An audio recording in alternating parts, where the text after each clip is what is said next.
Hey yogis, welcome to Yoga with Coops in my home of day 3 yoga challenge, strike your pose. I hope you've been practicing Dandasana and the plank pose. Today we're going to add Chaturanga, which fits in really nicely with day 2 pose.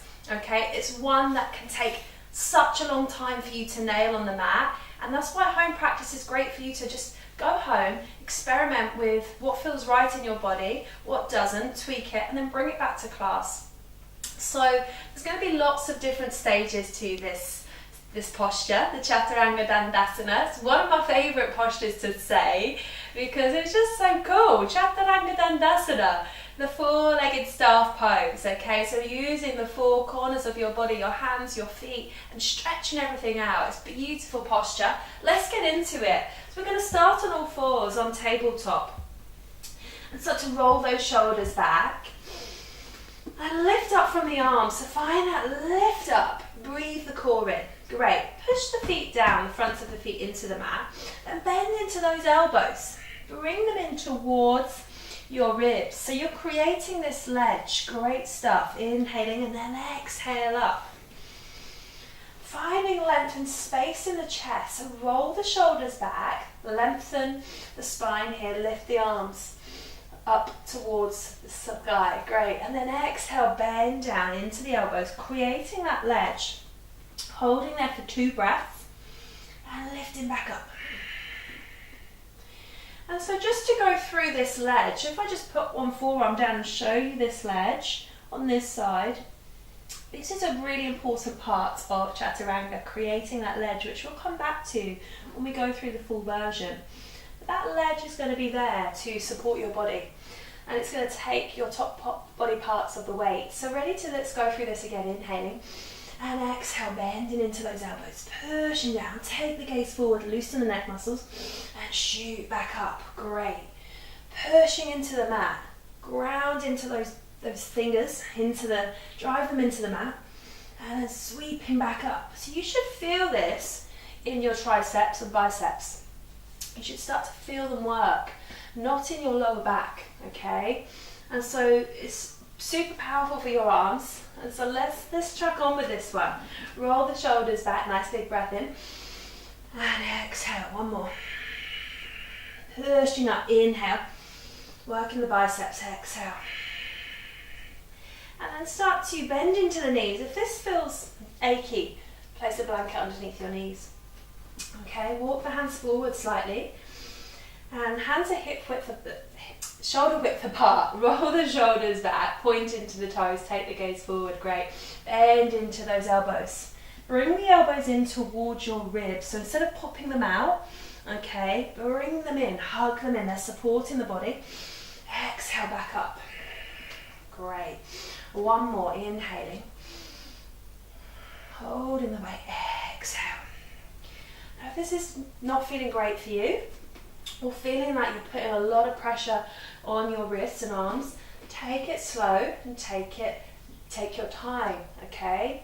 The Chaturanga Dandasana, the full pose, may not be for your body and your anatomy, okay? So just listen to your body. If something hurts, modify it. It's not a race, it's not judgmental. So you go with what feels right for you.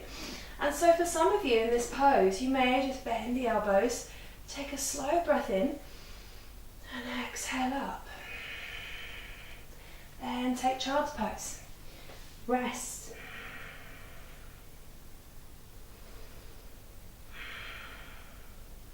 Let the wrists rock. And coming back into it, lifting the toes. Nice long arms. Bending really gently and lifting back up. Wiggle into those ankles, wake them up. Great. Awesome.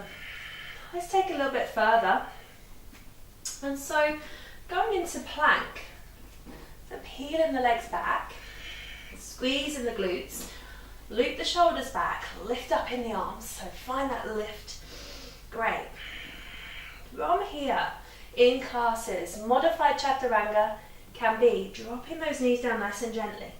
Once you're there, roll the shoulders back, find space in the chest, big breath in, exhale, bend into those elbows, so creating that ledge, and lower down your chest and your hips, then lower down.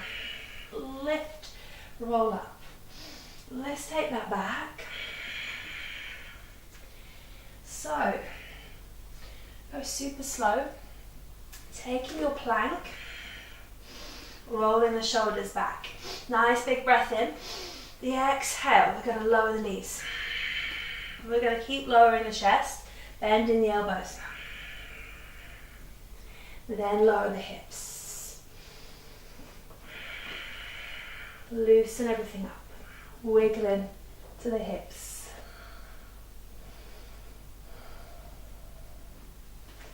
I'm ready to push back up. Let's try that one more time. Give your wrist a little wiggle. Or we take the plank again. Super powerful pose today, Chaturanga, because we're going from plank. And we know what that's like. It's extremely good for your body. But it's super powerful. Working all those muscles. Ready to go from the plank. Nice big breath in. Let's command in what we're going to do. Exhale, lower the knees. Maybe take another inhale here. And then exhale, lower down. Another inhale. And exhale. Slither. Slither, slither forward. Let the feet drop. Great. So in lots of classes, the breath can be really quick, okay? The teacher may say, inhale, plank, exhale, modify all the way down. And you're at a different point, and it's like, hold on, I need to catch up. Go with your breaths, okay? Guide your body, your breath. Practice that in your home practice. So I do the modified one more time with a guided breath that may work for you. So a slower breath to ease yourself into Chaturanga. Okay, so let's take high plank. Take a nice big breath in, and then the exhale, lowering the knees. Inhale here, lift the chest.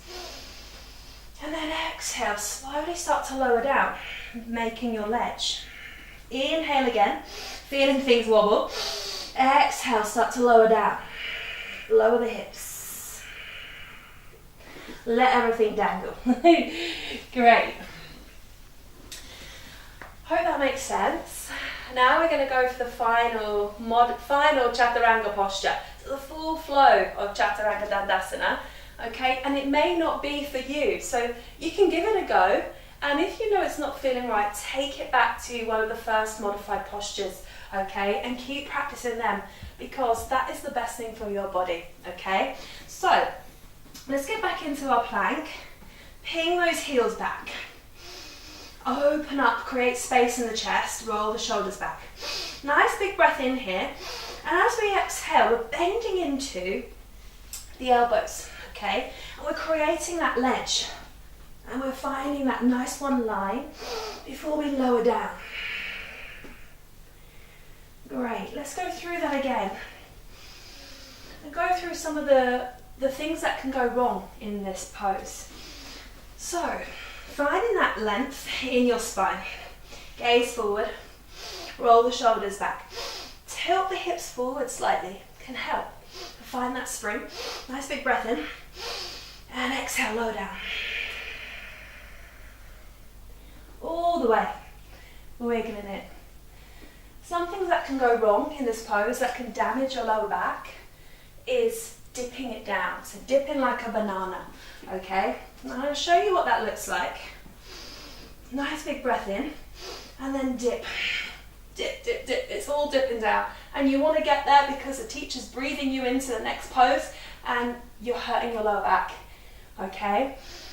And so another pose also that I see quite often is hunching everything in and then finding that you're lowering down like this.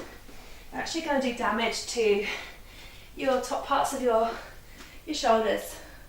And so practicing all three, the guided steps, loosening off your wrists at the end of that practice, is a really good way to start creating your foundation for your yoga home and making it as strong as it can possibly be.